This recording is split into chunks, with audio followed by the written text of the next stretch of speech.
Salut et bienvenue sur la chaîne YouTube de Foil Magazine. Comme tu peux le voir, aujourd'hui, changement de décor. Ça fait 10 jours qu'il n'arrête pas de pleuvoir.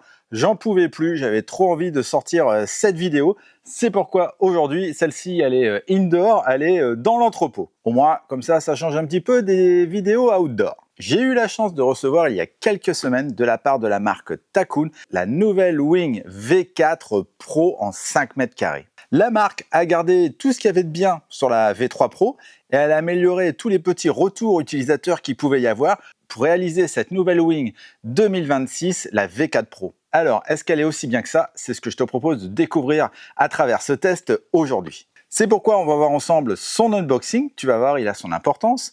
On va voir ses principales caractéristiques, la parcourir en détail, la tester sur l'eau et à la fin, je te donnerai mon avis ainsi que ma conclusion. C'est parti, générique!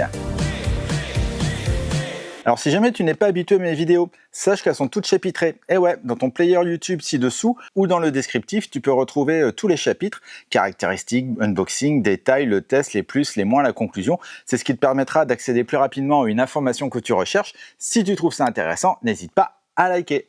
Pour qui est destinée cette nouvelle Wing 2026 Takoon V4 Pro? Pour commencer, c'est une Wing de freeride et de wave riding. Elle conviendra aussi bien aux débutants qu'aux experts et aux plus confirmés. Tu l'as compris, c'est donc une voile ultra polyvalente. Cette V4 Pro est idéale pour tous ceux qui recherchent une wing légère, tendue, réactive et compacte. Et surtout, elle est très intéressante pour ceux qui naviguent très souvent, parce que tu vas voir, elle est faite avec une nouvelle matière qui est beaucoup plus durable dans le temps. Donc si tu fais des sessions plusieurs fois par semaine ou si tu pars en vacances pendant un mois et que tu vas rider tous les jours, cette wing est aussi faite pour toi. Pour commencer, quelques caractéristiques concernant cette V4 Pro Takoon. Déjà, la voile se décline en énormément de tailles.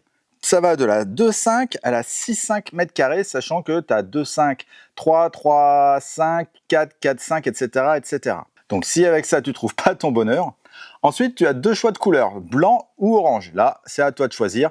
Le orange, c'est peut-être un petit peu mieux si tu navigues en mer, en cas de souci, au moins tu es plus visible. Niveau poids, avec les poignées rigides, ma 5 mètres carrés pèse 2,5 kg, ce qui est donc très léger pour ce genre de wing. Et ça, c'est grâce à sa construction, mais je t'en reparle dans le chapitre juste après. Et enfin, tu peux l'acheter directement sur le site Takoon, parce qu'ils font de la vente en direct, à partir de 689 € et jusqu'à 969 €. On a donc une wing, même pour les grandes tailles, à moins de 1000 balles. C'est pas mal du tout. Et tiens toi, derrière ton écran, pendant que j'ai toute ton attention, si jamais tu veux me soutenir et m'encourager à faire plus de vidéos, je t'invite à liker. C'est le petit bouton ci-dessous, à t'abonner aussi à la chaîne. On a dépassé les 10 000 abonnés, mais vous êtes encore nombreux à regarder mes vidéos sans être abonnés. Alors je compte sur toi pour faire ce petit geste qui favorisera l'algorithme YouTube et qui mettra plus facilement cette vidéo en avant et la chaîne et me permettra de te proposer toujours plus de contenu. Par avance, je te remercie.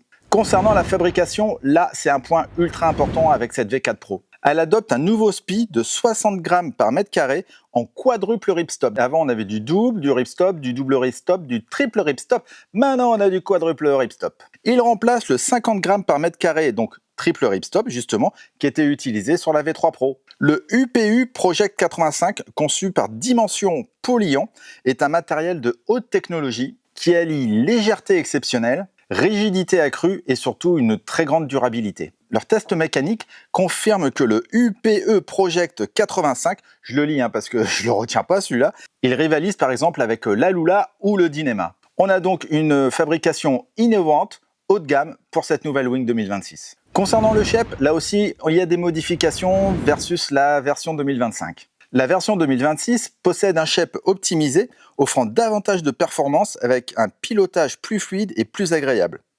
Le boudin du bord d'attaque est conçu avec un profil très fin.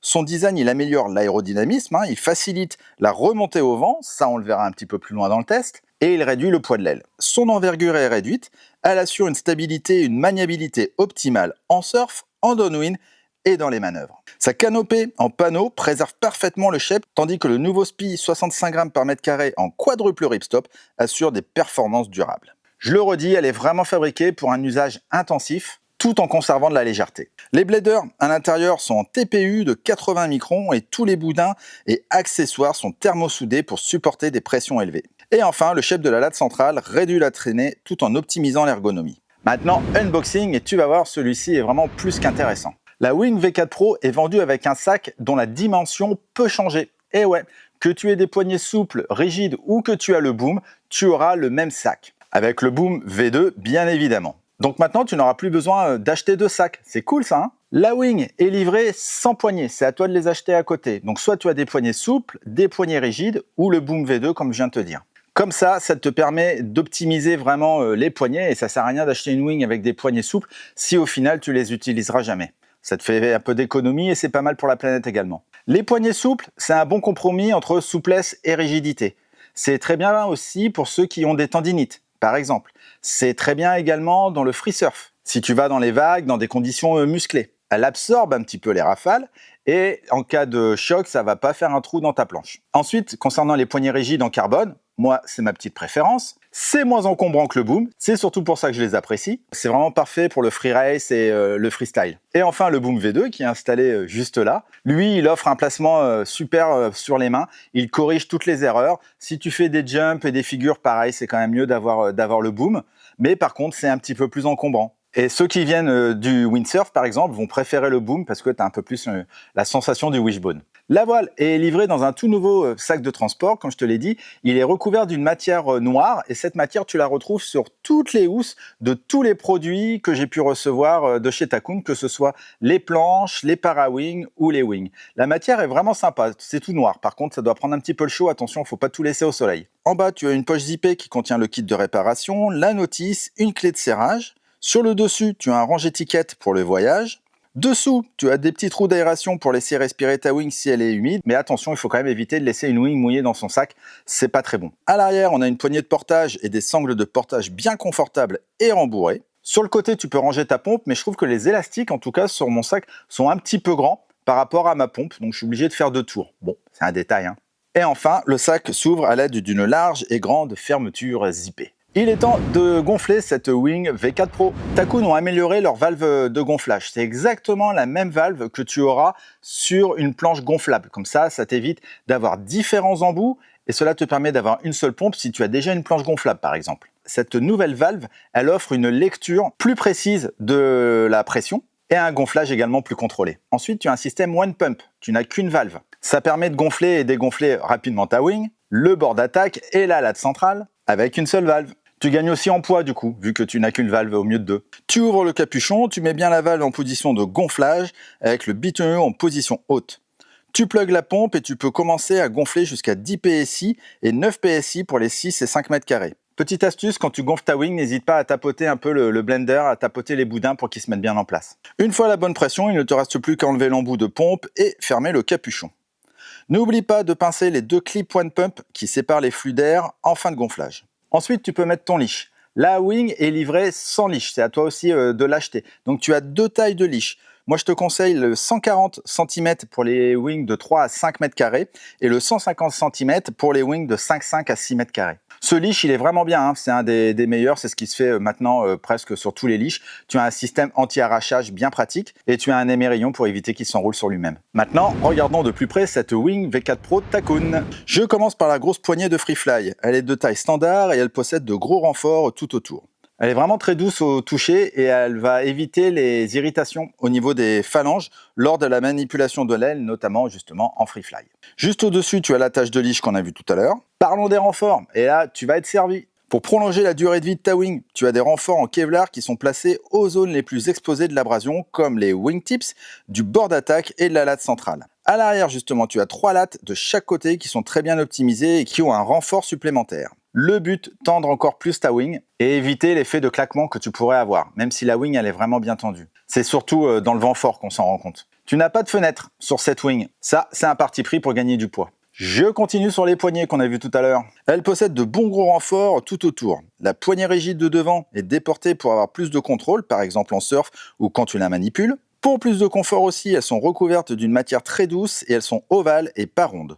Moi, ça, j'adore, c'est carrément mieux. Je trouve par rapport à l'ergonomie de nos mains et de nos doigts, c'est vraiment mieux. Elles sont également très bien disposées sur la latte centrale, ni trop à l'avant, ni trop à l'arrière.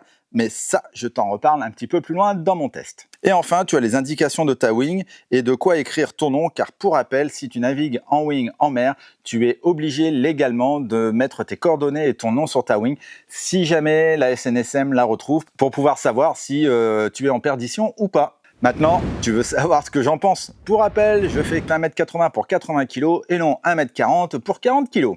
Pour ce test, j'ai navigué avec un foil HA en 1190 et 1350. La session que j'ai filmée, que tu as là en image, était complètement dingue. J'étais à Barcarès, à côté de Port-le-Cat. On était au moins une centaine sur l'eau, entre les para-wings, les windsurfers, les wingfoils et les kitesurfers. J'ai commencé, ça allait, il y avait 15 nœuds avec ma 5 mètres carrés, je me suis dit bon ça va, sauf qu'après on est monté à 25 voire 30 nœuds, donc j'ai terminé avec une 3,5 mètres carrés. Donc c'est ce qui explique aussi les images. En plus l'orage est arrivé, donc c'est pour ça que les couleurs, c'est pas du grand soleil. En tout cas c'était une super session pour illustrer cette wing même dans le vent fort. Alors j'ai eu d'autres sessions, je te rassure, j'ai eu une session entre 6 et 8 nœuds, là je t'avoue c'était un petit peu compliqué. Par contre j'ai eu une autre session entre 8 et 12 nœuds où là vraiment j'ai eu aucun problème avec mes planches fusées et avec un grand foil. Donc c'est pour ça que je vais pouvoir t'expliquer mon test à travers toutes ces conditions. Pour commencer, au pumping, tu as une voile hyper tendue et j'adore ça. Tu as une voile ultra réactive, ça c'est hyper important. Quelques coups de pumping au niveau de la planche et de l'aile et hop, tout de suite tu décolles. On remarque tout de suite la rigidité de l'aile au pumping. C'est vraiment l'inverse de certaines voiles molles, sans pour autant être aussi rigide qu'une délab par exemple. En plage basse, tu décolles très vite car la voile est puissante. Et en plage haute, comme là ce fut le cas, la voile encaisse vraiment très bien les rafales. Même si j'étais un petit peu à l'arrache, je me sentais en toute sécurité. Et ça, c'est grâce aussi aux extrémités plus fines de sa wing et de son côté compact. Sans oublier le bord d'attaque optimisé. Concernant la stabilité, il n'y a rien à dire, elle se tient très bien avec la poignée de Freefly. Dans les manœuvres, et surtout pour ceux qui aiment les figures, c'est un vrai bonheur grâce à la forme générale et au bord d'attaque plus fin. Sincèrement, elle se manie tellement facilement que toutes les manœuvres deviennent faciles. Bon, je t'avoue, à 25 nœuds, avec une 5 mètres carrés, les manœuvres, c'était un petit peu plus compliqué parce que limite, j'avais la wing en l'air et limite, je touchais même plus la planche. Pour ce qui est de la remontée au vent, elle remonte extrêmement bien au vent. Je crois même que je peux dire que c'est une des wings que j'ai testé qui remonte le plus au vent. Ça, c'était incroyable. C'est ce qui m'a permis après de pouvoir plus facilement faire du free fly et de rider et de surfer les petites vaguelettes. Les poignées rigides apportent une réactivité sans faille et une connexion parfaite avec la voilure. En plus, pour moi, c'est plus facile à mettre mes boots de harnais à 3D Sport, par exemple. En tout cas, c'est sûr, maintenant, je pourrais plus naviguer sans. Versus la V3 Pro, je trouve que je vais plus vite, je la trouve plus légère, elle est plus maniable. J'ai vraiment l'impression de passer un gap supplémentaire. Alors, on arrive à la fin de la vidéo, il va falloir que je fasse mes remarques négatives sur cette wing. J'en ai pas. Bah non, je suis désolé, je n'en ai pas en toute objectivité. Cette wing, je n'ai rien à dire, en tout cas pour moi, qui est à un niveau intermédiaire, je ne suis pas un champion du monde, intermédiaire un peu plus expert, on va dire, maintenant depuis quelques années. Mais sincèrement, je n'ai pas besoin de plus. Je n'ai pas besoin de plus pour naviguer, me faire plaisir dans toutes les conditions et avec tout type de vent. Alors oui, là, j'aurais bien voulu avoir des fenêtres, par exemple, sur cette wing, parce qu'il y avait beaucoup de monde. Mais c'est sûr, ça aurait rajouté un petit peu de poids. C'est voilà une des remarques que je peux faire, mais j'ai beau réfléchir, j'en vois pas. En plus, je trouve ça bien de pouvoir acheter le leash à part et les poignées à part. Donc évidemment, ça augmente un petit peu le prix. Ils sont malins chez Takoon. Mais franchement, au moins, c'est un peu plus écolo, je trouve. Parfois, pourquoi acheter plus cher quand tu as une wing qui fonctionne? Franchement, je sais pas. En conclusion, on a une très bonne wing, ultra légère, ultra rigide et avec une durabilité encore accrue dans le temps. On a avec cette V4 Pro une voile de wing très aboutie qui se place pour moi dans le top des meilleures wings du marché. Elle est rigide, elle est stable, elle est puissante, solide et performante, je le redis, que demander de plus? Surtout que normalement, cette voile ne devrait pas se déformer dans le temps. Enfin bon, en tout cas, si toi tu la possèdes, n'hésite pas à me dire dans les commentaires tes retours concernant cette wing. Bravo Takoon et encore un grand merci à eux de m'avoir envoyé cette voile pour réaliser ce test et cette vidéo. Si jamais tu as des questions concernant ce produit, n'hésite pas à me les poser dans les commentaires. J'y répondrai avec plaisir et quant à moi, je te dis à très vite pour de prochaines vidéos du monde du foil sur Foil Magazine. Ciao ciao.